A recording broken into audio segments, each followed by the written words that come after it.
한국 정부 엘리엇에 1,300억 배상해야. 이거 뭔지 대충은 아시죠? 삼성물산 제일모직. 한국 정부가 엘리엇에 690억을 배상하라는 판결이 나왔는데 이게 이자랑 이런 게 붙어가지고 1,300억이 돼버렸습니다. 그래서 이거를 물어줘야 될 판인데 삼성물산 합병 부당 개입했다면서 엘리엇이라는 사모펀드가 1조 원대 소송을 했어요. 법무부에서는 청구 금액 7%만 인용됐다. 우리가 93% 승소한 거다. 우리가 잘한 거다. 이러고 있는데 미친놈들이죠.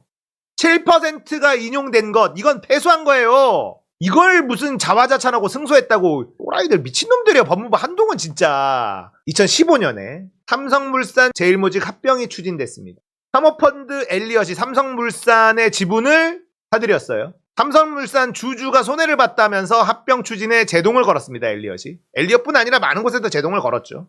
그런데 삼성물산의 더 큰 대주주였던 국민연금공단이 합병에 찬성을 하면서 삼성물산이 제일모직한테 먹히는 이 합병이 성사가 됩니다. 이걸로 이득을 본 건 누구냐면 이재용이죠.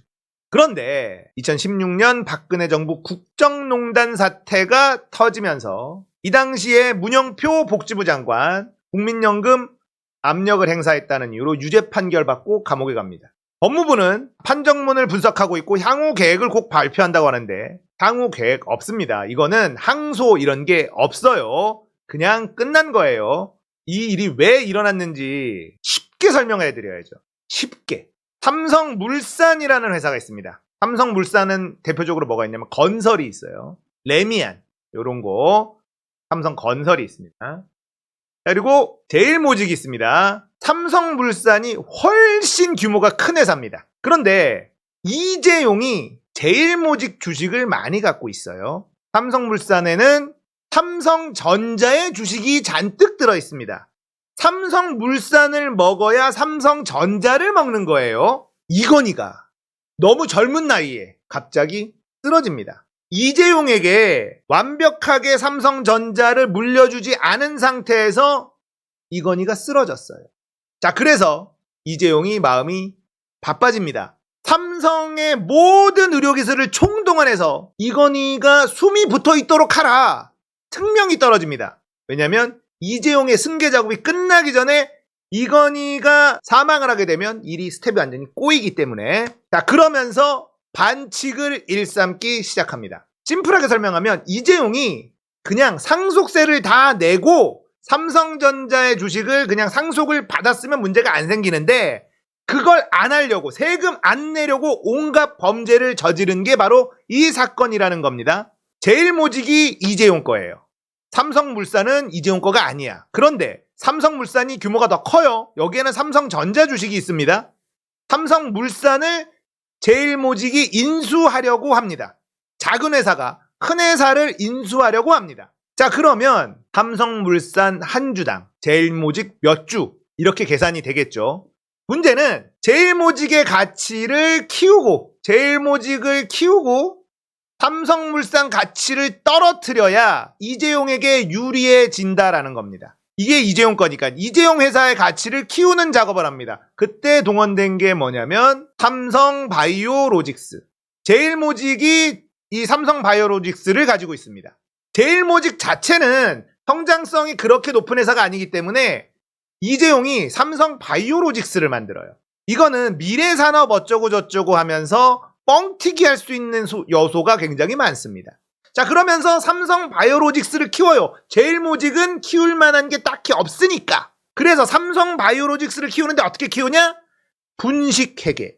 장부 조작으로 삼성바이오로직스의 가치가 사실상 이마무시합니다. 이러면서 삼성바이오로직스의 가치를 뻥튀기를 시켜놓고 삼성바이오로직스를 가지고 있는 제일모직의 가치가 이렇게 뻥튀기 된 거 아닙니까? 하고 삼성물산하고 합병을 하는 겁니다. 이 상황에서 엘리엇이 태클을 건 거예요. 엘리엇은 삼성물산이 있었죠. 여기에 엘리엇이 있었다는 거예요. 엘리엇 사모펀드가 삼성물산에 있었어요. 그리고 국민연금 없는 데 없죠. 국민연금이 또 대주주였는데 엘리엇이 안 돼 이거 삼성물산 가치 너무 떨어져 있어. 내 주식의 주가가 제대로 반영 안 되잖아.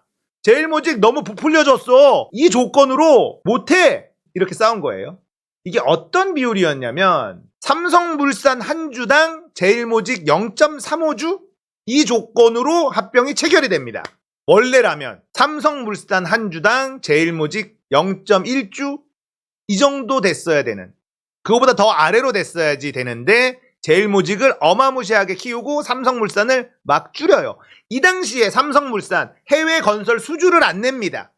내미안 건설 수주를 안 냅니다. 아파트도 안 짓고 해외 건설 이런 것도 안 해요. 그러면서 실적을 쪼그러뜨립니다. 삼성물산의 가치를 낮추기 위해서.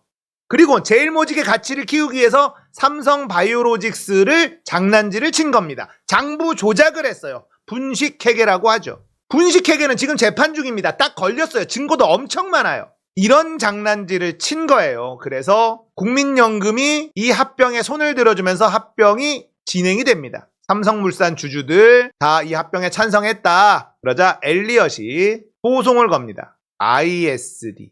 한미 FTA의 독소 조항이라고 사람들이 우려했었던 ISD 조항을 걸고 1조 원대 소송을 겁니다. 엘리엇 입장에서 1조 원을 먹을 거라고 생각하고 1조 원대 소송을 건 건 아니겠죠. 있는 거 없는 거 다 갖다 붙이고 한 거니까.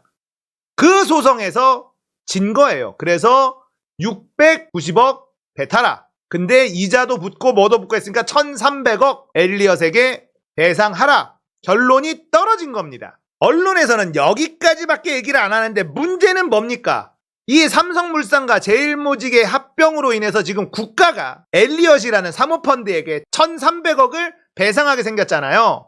우리 세금으로 내야 돼. 그러면 뭘 해야 됩니까? 이걸로 가장 이익을 본 집단에게 정부는 구상권을 청구해야만 되는 거예요. 누구에게? 이재용에게. 1300억을 엘리엇에게 물어주고 이재용에게 구상권 청구를 해야 되는데 그 얘기 아무도 안 하고 있다는 게 중요한 겁니다. 우리 돈으로 우리 세금으로 1300억 엘리엇에게 토해내야 되는 상황이라는 겁니다. 이곳에서 가장 이득을 본 자에게 이거 구상권을 반드시 청구해야 돼요. 우리 정부는 그럴 힘이 있어. 너 대신에 정부가 싸워줬고 이런 결과가 났으니 이 돈은 국가가 먼저 엘리엇에게 지급하지만 이건 네가 국가에게 갚아야 될 돈이야. 이렇게 얘기해야 되는 겁니다. 무조건 받아내야 되는 거예요. 큰 돈도 아니에요. 1600억, 1300억이면 이재용에게, 삼성에게 큰 돈도 아니잖아요. 이건 구상권 청구해야죠. 자, 1300억으로 무엇을 할 수 있는지 제가 말씀드릴까요? 지역화폐 1조 3천억 원어치를 발행할 수 있습니다. 자, 지역화폐 하면 10% 할인해서 줘요. 10만 원을 사면 11만 원어치 지역화폐를 준다고요. 지역화폐가 왜 엄청나게 효과적인 정책이었냐면 정부는 10%의 돈만 있으면 10배의 돈이 돌게 만들 수 있기 때문입니다. 1조 3천억어치의 지역화폐를 뿌리면 자영업자들 숨 돌릴 수 있습니까? 없습니까? 숨 돌릴 수 있죠. 1300억 예산이면 1조 3천억어치 지역화폐를 발행할 수 있다고요. 큰 금액이죠. 엄청 큰 금액입니다. 요즘에 껄핏하면 조조거리니까 그렇지 1300억이면 엄청 큰 돈이에요.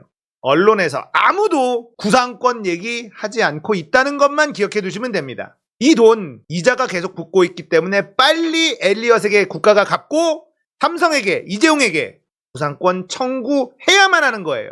여러분들이 삼성물산과 제일모직의 합병 관련해서 누가 문제가 있고 이런 것까지는 아는데 지금 이 사건 그냥 여기에서 끝나는 게 아니라 우리 세금 이재용에게 받아내야 되는 거예요.